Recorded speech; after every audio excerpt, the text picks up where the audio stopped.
se resolvió la ecuación electoral y política en Colombia. Ganó Gustavo Petro y Francia Márquez con una diferencia de un poco más de 3 puntos respecto a su contrincante, su adversario, a Rodolfo Hernández. Lecturas que hay que hacer. Una es que gana el cambio, y el cambio no en un sentido de eslogan.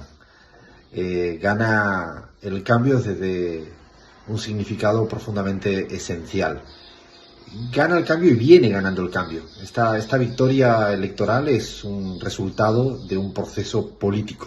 Un proceso político que viene de hace años, que se fue acelerando en los últimos tiempos y que Gustavo Petro ha sido probablemente el principal conductor de esa transformación que se ha venido dando en la sociedad colombiana. Una transformación, un cambio que es de hartazgo, que está correlacionado con el hartazgo, con el hastío, con la desesperanza del modelo neoliberal y sus consecuencias en materia económica. Es una suerte de basta ya, que se viene gritando en las calles, que tuvo momentos álgidos frente a la reforma tributaria que intentó el gobierno de Iván Duque, que se ha venido dando permanentemente en las manifestaciones, protestas que se han dado en Colombia en los últimos tiempos. Es en parte el resultado de un proceso constituyente, de un proceso político que ha ido sumando a ciudadanía de diferentes tipos, de diferentes zonas del país, diciendo no más al modelo económico neoliberal. También es parte el resultado de un modelo fallido, de instituciones que estaban realmente con muy baja valoración, con mucho descreimiento por parte de la mayoría de la ciudadanía. El actual ejecutivo con una valoración bajísima, el actual presidente Iván Duque, y lo que yo creo que es más relevante es una pérdida de afinidad con el uribismo. La identidad política llamada uribista, esa matriz de valores, de sentidos comunes que representaba y que representa el uribismo, dejó de ser mayoría en Colombia. Fue perdiendo fuerza por múltiples factores, y se vio en los resultados de la primera vuelta electoral, donde quedó su candidato como tercero, afuera de esta segunda vuelta. Y este resultado electoral, insisto, es consecuencia de esa pérdida, de ese proceso político donde el uribismo quedó relegado a un tercer lugar, que tiene su importancia, no hay que ningunearla, pero sí es cierto que no tiene el protagonismo que tuviera una década atrás. Porque la candidatura de Rodolfo Hernández era algo más allá del uribismo. Era gente que quería el cambio, que quizás no sabía hacia dónde, probablemente atraído por un personaje, un señor mayor que aparecía haciendo una campaña de primera vuelta muy particular, muy directa, muy mostrándose tal como es, muy poliédrico, con valoraciones a veces contradictorias, pero que una parte de la ciudadanía se fue a apoyarlo precisamente porque no era un perfil uribista en un estilo más tradicional. Esto es una gran victoria política que se está dando en Colombia, es dejar atrás el uribismo, ir hacia un profundo cambio, y ahora en esta segunda vuelta se definió qué tipo de cambio había, y Gustavo Petro representaba un cambio con mucha claridad. Gustavo Petro y Francia Márquez, su candidata a vicepresidente. Es un cambio con un fuerte importancia para todo lo que tiene que ver con la justicia, con la lucha contra las desigualdades y pobreza y con los derechos sociales. Y además con unas particularidades, y es un proyecto político donde lo ambientalista y lo feminista ha estado permanentemente desde hace ya años en el lenguaje, la propuesta política de Gustavo Petro, y ahora muy enfatizada y reforzada con la candidatura de la vicepresidenta a Francia Márquez.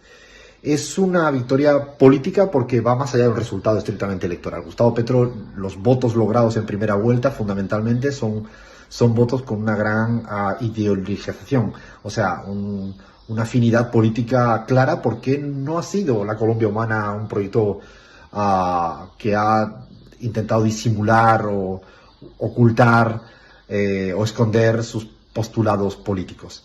en todos los planos, en el plano para salir de un modelo extractivista, en el plano para dotarle de mayor condición feminista a la sociedad colombiana y a las políticas públicas, dejar claro que la centralidad debe estar en la lucha contra las desigualdades, mejorar la justicia social, con un modelo económico además muy centrado en la economía más real, más productiva, salir de las especulaciones, de los privilegios. De hecho, ha sido muy claro Gustavo Petro durante todo este periodo, no solo en la campaña, sino en los tiempos anteriores, de tener claro que no podía haber una banca en Colombia donde solo hiciera plata a costa de las mayorías, con muchas comisiones, con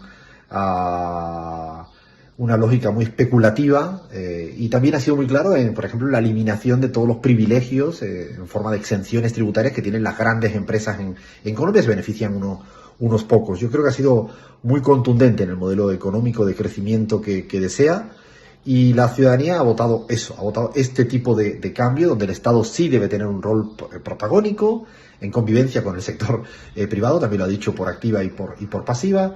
Es un modelo progresista con muchos matices, que seguramente tiene similitudes con otros en la región, pero también tiene sus particularidades, insisto, en el plano ambientalista, en el plano feminista.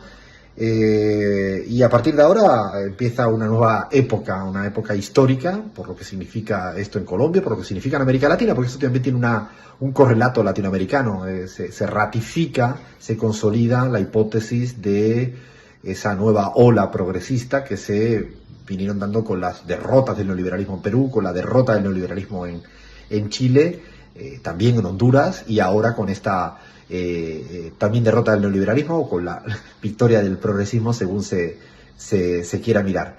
Vienen a partir de ahora los grandes desafíos, los grandes retos que tiene que abordar de manera inminente la política y la economía y el modelo social en Colombia, muy centrado en la paz, muy centrado en la vida, en el amor, muy centrado en la justicia social. Y esta sería un poco, yo diría, las principales conclusiones de una elección que ha sido probablemente la más política de todas las elecciones. Es una victoria política que yo creo que trasciende a una victoria electoral. Y por último, una mención especial a las convicciones. Creo que un aprendizaje una lección que hay que sacar de esta cita electoral en Colombia es que Gustavo Petro, Francia Márquez, de ningún momento han renunciado a sus profundas convicciones, a sus ideas. No han necesitado hacer ningún tipo de malabarismo para hacer magia y esconder sus convicciones y sus ideas. Y esto yo diría que debe ser un aprendizaje que nos deja esta cita electoral y política en Colombia, que se puede ganar diciéndose lo que piensa, y además que cuando se gana así seguramente es mucho más sólido y vigoroso lo que se viene hacia adelante, la victoria. Esto ocurrió en el Perú, donde el candidato ganó diciendo lo que pensaba, donde así ha ocurrido en México, y ha ocurrido en Chile, y está ocurriendo en Colombia, también en su momento ocurrió en Argentina, y ocurrió con Luis Arce en Bolivia en el 2020, y creo que esto es otra lección que nos debe dejar este tipo de elecciones, las elecciones que se están dando a nivel mundial, que no hay que perder de vista la importancia que tienen las convicciones y las ideas en cada gran contienda electoral.